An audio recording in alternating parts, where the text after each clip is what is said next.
All right, guys, we are back with a beer review. I'm super excited to start these. I got to clean out my fridge. I have a ton of backlogged beer where I've been saving a beer out of a six pack for a month or two. Um, I've been buying these, sampling the beer, trying to figure out what I like. Pretty wide, diverse range of styles. It's rare that I find a beer I just don't like, that I'm just like, it doesn't appeal to me. I am becoming more nuanced in my palate and what I enjoy, but today we are covering the Pale Bock by Sierra Nevada. And you can check out on their website. It's sierranevada.com. I'm going to pull that information up after I go ahead and sample it a little bit myself just to see what we've got here. And let's see, am I right here? There we go. Let me go ahead and open this guy up. I'm going to crack it open, give it a taste. It is a pale Bock, and I'm not even sure exactly what a Bock is defined as, to be completely honest. Like, what makes a Bock?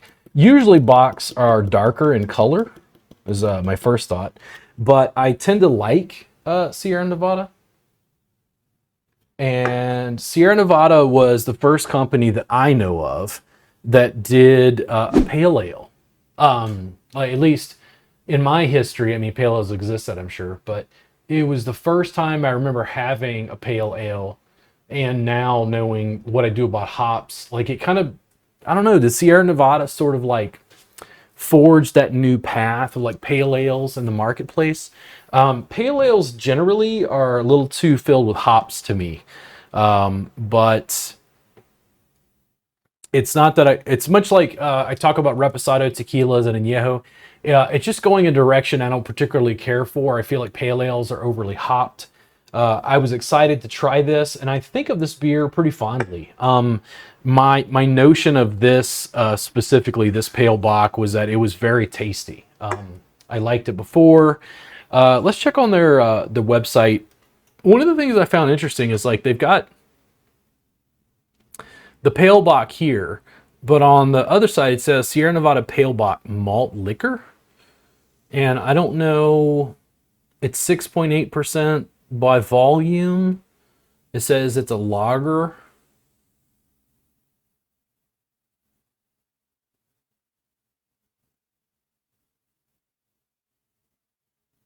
Oh, different photos there.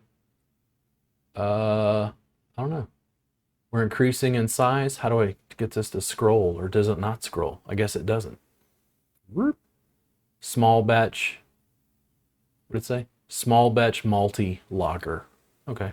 I don't know how malt liquor is defined. Maybe that's in a different region. They have like different liquor laws that they got to put that. But let's check it out. There's not a lot of information there. Not a lot of information on the beer. I mean, I get some hops, but it's like tempered. Um, the first Bock I remember having was Shiner Bock, and Shiner Bock is a pretty standard as far as what I think of as inexpensive beers. Shiner Bock is the one that I'll have consistently at a party. If there's nothing else to drink, I'll go for the Shiner. I get a little bit of maybe orange zest, clover honey slightly, but there's some hops, sort of bitterness balancing it out. Kind of golden barley is what it makes me think of.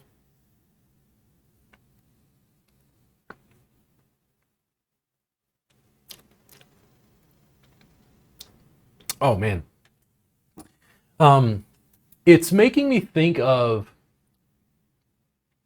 Celis Brewery's Grand Cru a little bit, which is one of my favorites here in Austin. If you're at the Celis Brewery, please contact me. I'd love to do a podcast with one of your brewers there. Um, it's got this clover honey kind of rich, viscous flavor to it.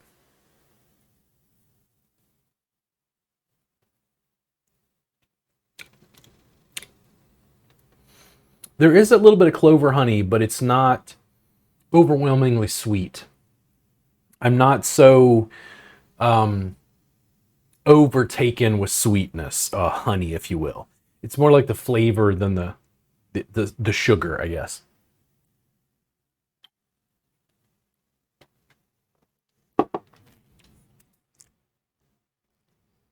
Man, that's good. That's really, really solid. That is a really good beer.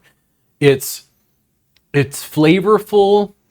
Um, it's rich, but it's certainly not as dark as the other Bocks. Again, I'm not exactly sure what defines a Bock and how it's set up specifically, but that's super, super nice, rich, flavorful. It's got an interesting flavor profile. Again, to me, it's kind of like the Celis Grand Cru. It's got some clover honey. Makes me think of almost like springtime or something. I don't know how how to define that specifically.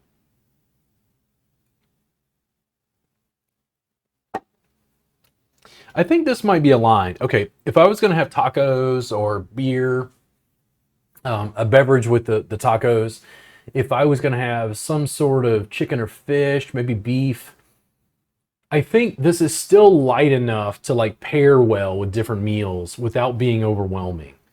It's not like a porter or a stout or a brandy wine. It's not so strong that it's like its own thing. But I feel like for people who maybe you want to transition to a more robust, darker beer than like a Pilsner, it feels like this is a good step in that direction without being overwhelming. Even Shiner Bock is darker, a little bit more, I think, robust than this in some ways, but this is very tasty.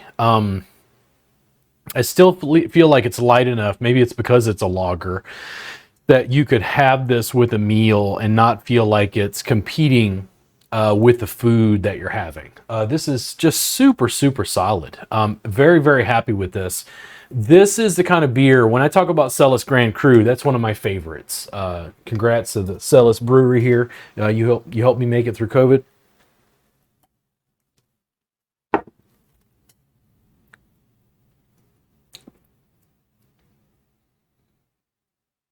I mean, I might want a Pilsner, something a little more crisp, a little lighter in flavor. If I was having something like barbecue, there's a reason with barbecue that you have white bread. There's a reason with sushi they have white rice because it's this flat, sort of neutral starch to be able to let the flavor of the fish stand out. This is flavorful enough that it starts to stand on its own. But I think if you're somebody that you want to work towards something more flavorful from darker beers, but you're not ready for stouts, you're not ready for porters, I think this is an excellent, excellent choice. I really can't say enough good things about this beer. This is one of those that if this was available year round, I would probably keep a six pack of this around for if a friend is coming over and we're going to sit down and have a business meeting. This is a solid, solid beer. Really, really great. Let me see if there's any additional information on the website. I didn't see anything. They just had like a next, was it next? What do they call it? Next flavor. What do they have for their brews? Are they all seasonal? So, oh man, they've got a ton of like narwhal. What the hell is this? I'm gonna have to dig and see if I can find some of these other beers because some of these I've not seen. Since these are seasonals, these are really interesting. Oh yeah, see, there's tons of stuff that I've just not seen. I'm gonna have to dig through Sierra Nevada stuff and eventually do a review just of the pale ale. The Sierra Nevada pale ale was the first one that I remember ever having a pale ale. So yeah, I think this is great. I don't know. I don't know if it would be in my top 10 of everything I've had, but it's with beer, there's so many available on the market now and so many microbrews, it's really difficult. But this is wonderful. Again, if I was having barbecue or something like that, I might not go quite this flavorful. I might want something a little more crisp, something a little bit more like a Pilsner maybe. But I'm just kind of learning my way around. So for instance, you wouldn't have tacos. I mean, you could do it. You do whatever you want. You enjoy what you enjoy. But I wouldn't have tacos. I wouldn't get tacos del pastor and have a stout. It's like, nah, you need like a light, crisp beer to kind of pair with the foods. This is starting as a pale Bock. It's starting to be flavorful enough on its own that I think it stands on its own as a beer. Really, really great. Again, you can check them out at Sierra Nevada .com. Where am I at? Barrel aged narwhal. Oh wait, they got not only narwhal but a barrel aged. Holy, get that away from me. I'm busy. Seasonals. Is it not considered a seasonal? Where the hell was it? Year round. Something something Bock. Limited release. Pale Bock. Oh, okay. Here we go. So the Pale Bock was a limited release. I didn't realize that specifically. Is there any more information here? Oh, actually, okay, they had a picture of the box, which is pretty nice. And I like the can. Let me see. Does it give any additional anything? No, no, no, no, no. Interesting.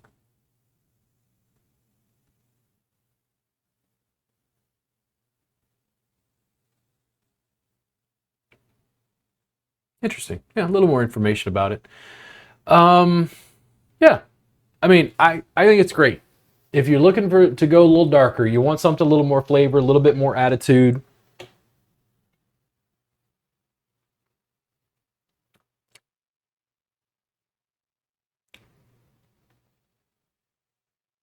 I think it's still bitter enough that I saw a young lady on TikTok and she did beer reviews, and the beer reviews were purposefully horrible. She's like, it tastes like ashtrays and armpits, and you're like, what? And you watch some of her reviews and you figure out she doesn't like beer.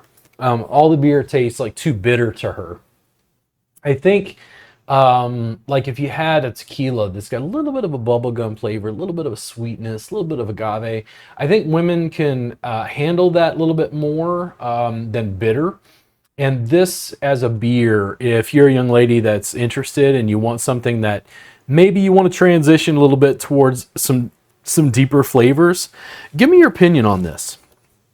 But I don't think it's sweet. It's not like no, it's not like champagne. It's not like a wine. It's still a beer. It's still got some attitude, but it's not a stout. It's not a porter. It's not a brandy wine. It doesn't have any of those darker, malty, toasty notes. And again, SierraNevada.com. You can check out their stuff. This is great. I would keep a 6-pack of this around just in case of emergencies. If I had 3 or 4 fridges and need to keep a beer store, yeah, I would keep it. You guys have a good one. Hope you enjoyed the beer review. I'll see you again on Salud here with Robert Gardner. And if you have anything that you want me to review, I've got a chocolate review coming up. I've got some tea, coffee. I got a ton of different things. If there's something like that that you want me to review, let me know.